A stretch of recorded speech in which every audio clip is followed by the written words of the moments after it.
पंढरपूरला जाणाऱ्या आषाढी वारीमध्ये सगळ्या प्रकारचे लोक सहभागी झालेले असतात हे आपल्याला माहीत आहे. पण केवळ समाजातील सगळ्याच प्रकारचे नाही तर माझ्यासोबत असे काही लोक, काही मुलं, चिमुरडी अगदी ज्यांच्या बालपणातच वडिलाचं छात्र डोक्यावरून हरपलं.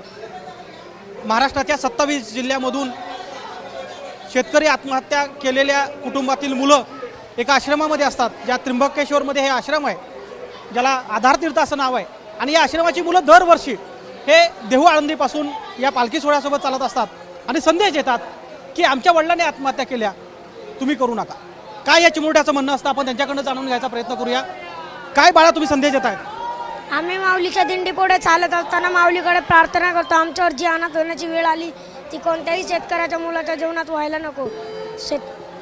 बळीराजाला सुखी ठेव, आमच्यासारख्या लेकरांना अनाथ करू नका, ही मी माऊलीकडे प्रार्थना करतो.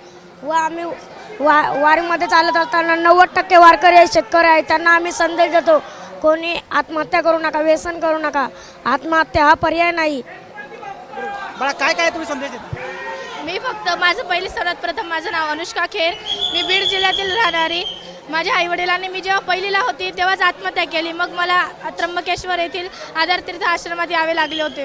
म्हणून मी फक्त सरकारला एवढंच सांगेल, सरकार म्हणतो मुलगी वाचवा, मुलगी शिकवा. मी एक मुलगी आहे, मी म्हणते शेतकरी वाचवा, शेतकऱ्याची मुलं वाढवा वाचवा. कारण त्या शेतकऱ्याने जर आत्महत्या केली तो शेतकरी तर चालला जातो, पण त्यांच्या मुलाबाळाला सगळं संघर्ष सगळं त्याच्या अंगावर येतं आणि त्याला कोणीच सहारा देणारा नसतो. फक्त सरकारला मी एवढं सांगेल की त्या शेतकऱ्यासाठी काही काढा आणि देवाकडे आम्ही वारीमध्ये यासाठी चालतो. देवाला फक्त एवढी विनंती करतो, पाऊस चांगला पडतोय, जर पाऊस पडला नाही तर शेतीचं पीक कसं काय उगेल, मग शेतकरी कर्जबाजारी होतो आणि आत्महत्या करतो.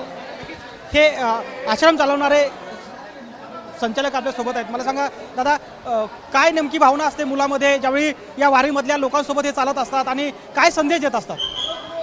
भूमिका एकाच स्वरूपाची आहे का या समाजामध्ये, या सृष्टीवर जो मनुष्यदेह आहे तो मनुष्याला समान प्रकारची भगवंताने बुद्धी द्यावी. जो शेतकरी आहे तो कर्जबाजारी होतो. अनावश्यक अवकाळी पाऊस पडल्यामुळं जर पीक आलं तर ते नष्ट पावतं आणि तयार झालेलं पीक देखील नष्ट होतं. का सावकाराकडून घेतलेलं कर्ज त्याला फेडू शकत नाही आणि मग त्याला पर्यायाने आत्महत्या करावी लागते. आत्महत्या केल्यानंतर त्याची अनाथ झालेली मुलं, त्याला त्याचे भाऊ, त्याचे आईवडील निघून गेलेले असतात, त्याला गावकरी, त्याच्या घरची लोक कोणी साथ देत नाही आणि मग पर्यायानं त्या मुलांना हाल अपेक्षा सहन करावे लागतात. आणि शेतकरी ऐकतात, कारण सगळ्यात जास्त मला वाटतं वारीमध्ये जो चालणारा संप्रदाय आहे तो शेतकरीच आहे. जवळजवळ 70% शेतकरी आहे.